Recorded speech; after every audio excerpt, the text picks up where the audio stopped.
Parliament central హాల్లో కాసేపట్లో ఉపరాష్ట్రపతి ఎన్నికల పోలింగ్ ప్రారంభం కానుంది. మరింత సమాచారం మా ప్రతినిధి అరుణ్ అందిస్తారు. అరుణ్, ఉపరాష్ట్రపతి ఎన్నికలకు సంబంధించి అధికార ప్రతిపక్షాల వ్యూహాలు ఎలా ఉన్నాయి?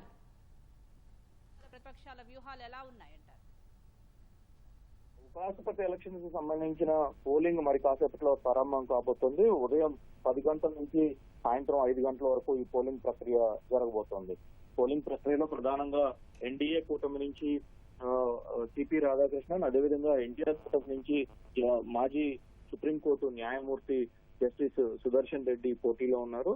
ఇరువురు విస్తృతంగా ప్రతి ఎంపీని కలిసేందుకు అన్ని రకాల ప్రయత్నాలు చేశారు. ఉపరాష్ట్రపతి అభ్యర్థిగా ఎన్డీఏ నుంచి ఎంపికైన సిపి రాధాకృష్ణన్ దాదాపు ఎంపీలందరినీ, ఎన్డీఏ తరఫున ప్రాతినిధ్యం వహిస్తున్నటువంటి అన్ని పార్టీల ఎంపీలని ఢిల్లీలోనే కలుసుకున్నారు. దాంతో పాటుగా పలువురు కేంద్ర మంత్రులు సిపి రాధాకృష్ణన్ తరఫున ఈ మొత్తం వ్యవహారంలో అందరూ ఎంపీలందరినీ కల్పించటము, వారితోటి సమన్వయం చేయటము, ఎప్పటికప్పుడు ఎంపీలందరూ ఢిల్లీ చేరుకునే విధంగా ఓటు హక్కు ఏ విధంగా వినియోగించుకోవాలి, ఎన్నికల సంఘం ఇచ్చినటువంటి ప్రాధాన్యత ఓటుకు సంబంధించినటువంటి విషయంలో ఏ విధంగా ఓటు చేయాలి అనేటువంటి అంశాలపైన గత 3 రోజులుగా ఢిల్లీలో వర్క్ షాప్లు, రకరకాల అవగాహన కార్యక్రమాలు కల్పిస్తూ వచ్చారు. అదే తరహాలో అటు ఇండియా కూటమికి సంబంధించినటువంటి అభ్యర్థి అన్ని రాష్ట్రాలు పర్యటించి ఆయా రాష్ట్రాల్లో ఉన్నటువంటి కూటమి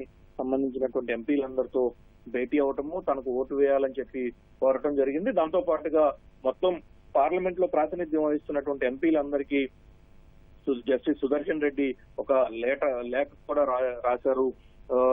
ఇష్టానుసారం అనేది కాకుండా తమ మనసుకు నచ్చిన విధంగా భారత రాజ్యాంగాన్ని కాపాడేటువంటి, భారత రాజ్యాంగం పైన పూర్తి స్థాయి అవగాహన ఉన్నటువంటి ఒక వ్యక్తిని ఎన్నుకోవాలి, ఆ రాజ్యాంగ వ్యవస్థలను నిలబెట్టాలి. దాంతో పాటుగా ఉపరాష్ట్రపతి అనేది రాజకీయ పరమైనటువంటి పోస్ట్ కాదు, రాజ్యాంగ పరమైనటువంటి ఒక పదవి. దానికి వన్నె తెచ్చే విధంగా, దాన్ని పూర్తి స్థాయిలో నిలబెట్టే విధంగా వ్యవహరించేటువంటి వ్యక్తిని ఎన్నుకునే విధంగా చూసుకోవాలి, మనసాక్షికి అనుగుణంగా ఓటు వేయాలి అని చెప్పి సిపి రాధాకృష్ణను ఒక రకమైన ప్రచారం చేస్తే, జస్టిస్ సుదర్శన్ రెడ్డి మరో విధంగా ఎంపీలందరికీ విజ్ఞప్తి చేయడం జరిగింది. సో నిన్న సాయంత్రం వరకు కూడా అటు ఎన్డీఏ ఇటు ఇండియా నేతలంతా ఓటు హక్కు వినియోగించుకోవడంపై ఎంపీలకు అవగాహన కార్యక్రమాలు దిశానిర్దేశం చేయడంతో పాటుగా నిన్న సాయంత్రం ప్రధాని ఎన్డీఏ ఎంపీలతో భేటీ అయ్యారు. అనేక అంశాలు, అనేక విషయాలు, వీటన్నిటిపైన ప్రజలకు అవగాహన కల్పించాలి. ఉపరాష్ట్రపతి ఎన్నికలు చాలా ప్రతిష్టాత్మకంగా జరుగుతున్నాయి.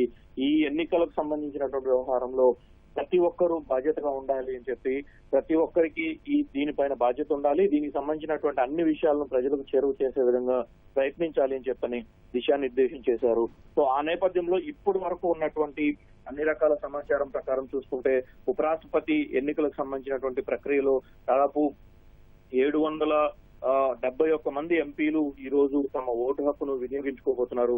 వాస్తవానికి మరొక 11 మంది, అంటే 782 మంది వరకు ఎంపీలు తమ ఓటు హక్కు వినియోగించుకోవాల్సి ఉన్నప్పటికీ 2 పార్టీలు, ఒరిస్సాకు సంబంధించినటువంటి బిజు జనతా దళ్, అదేవిధంగా తెలంగాణకు సంబంధించిన భారత రాష్ట్ర సమితికి సంబంధించినటువంటి 11 మంది సభ్యులు ఓటింగ్ కు దూరంగా ఉంటున్నట్లుగా పేర్కొనడం జరిగింది.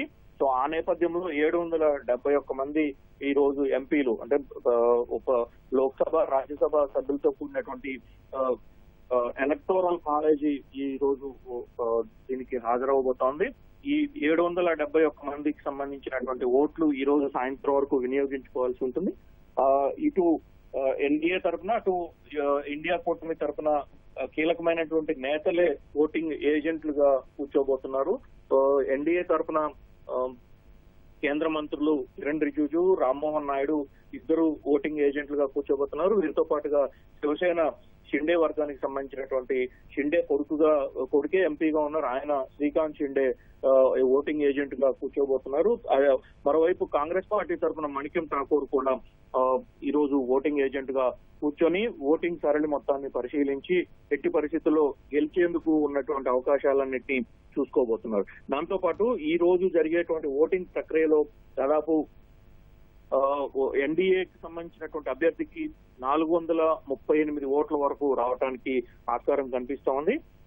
ఓన్లీ ఎన్డీఏ వరకే చూసుకుంటే దాదాపు 425 మందితో ఎన్డీఏ కూటమి గెలవటానికి ఉన్నటువంటి అవకాశాలు ఎక్కువగా ఉన్నాయి. అయితే వీరికి మరొక ఆంధ్రప్రదేశ్ కి సంబంధించిన వైఎస్ఆర్ కాంగ్రెస్ పార్టీ, మరికొంతమంది ఇండిపెండెంట్లు, అదేవిధంగా మరికొన్ని పార్టీలకు సంబంధించినటువంటి సింగిల్ పార్టీగా ఉన్నటువంటి మరికొంతమంది కూడా ఎన్డీఏ అభ్యర్థికి తాము మద్దతు ఇస్తామని చెప్పి ఇప్పటికే ప్రకటించారు. సో ఆ నేపథ్యంలో దాదాపు 438 ఓట్లు ఎన్డీఏ అభ్యర్థికి రావడానికి, అదేవిధంగా కూటమికి సంబంధించినటువంటి ఇండియా కూటమికి సంబంధించినటువంటి పార్టీలన్నీ ఏకమవుతుందో వారికి 320 ఓట్ల వరకు రావడానికి ఆస్కారం ఉన్నట్లుగా ఇప్పటి వరకు ఉన్నటువంటి లెక్కల ప్రకారం తెలుస్తా ఉంది. అయితే గత ఎన్నికల్లో అంటే 2022లో జరిగిన జగదీప్ ధన్కర్ కి సంబంధించినటువంటి ఎన్నికల్లో 346 ఓట్ల తేడాతో జగదీప్ ధన్కర్ 2022లో గెలుపొందారు. ఆ తర్వాత 2024 ఎన్నికలు, ఆ తర్వాత జరిగిన పరిణామాల నేపథ్యంలో ఇప్పుడు ఎన్డీఏకు కొంత బలం తగ్గినప్పటికీ 438 ఓట్లు ఎన్డీఏకి, 320 ఓట్ల వరకు ఇండియా కూటమికి రావడానికి ఇరువురి మధ్య దాదాపు 100 నుంచి 118 సీట్ల వరకు వ్యత్యాసం కనిపిస్తా ఉంది. ఇప్పుడు మరి కాసేపట్లో ప్రారంభమయ్యేటువంటి ఎన్నికల ప్రక్రియలో, ఓటింగ్ ప్రక్రియలో సాయంత్రం 5 గంటల వరకు కొనసాగుతుంది. 6 గంటల నుంచి ఓట్ల లెక్కింపు, ఎవరికి ఎన్ని ఓట్లు వచ్చాయనేటువంటి ప్రాధాన్యత క్రమంతో కూడినటువంటి ఓట్ల లెక్కింపు జరుగుతుంది. ఈ ఎన్నిక మొత్తం సీక్రెట్ బ్యాలెట్ ద్వారానే ఎన్నిక జరగాల్సి ఉంటుంది. ఈ ఎన్నికల్లో పార్టీలు ఏవి కూడా విప్ జారీ చేయడానికి ఎన్నికల నియమావళి అనుసరించిన ప్రకారం చూసుకుంటే ఎన్నికల్లో ఈ ఉపరాష్ట్రపతికి సంబంధించినటువంటి ఎన్నికల్లో విప్ జారీ చేసేటువంటి అధికారం ఏ పార్టీకి ఇవ్వలేదు. కాబట్టి ఇరువురు అభ్యర్థులు మనసాక్షి ప్రకారం ఓటు వేయాలి అని చెప్పని ఎంపీలందరికీ తమ విజ్ఞప్తిని చేయడం జరిగింది. ధన్యవాదాలు అరుణ్.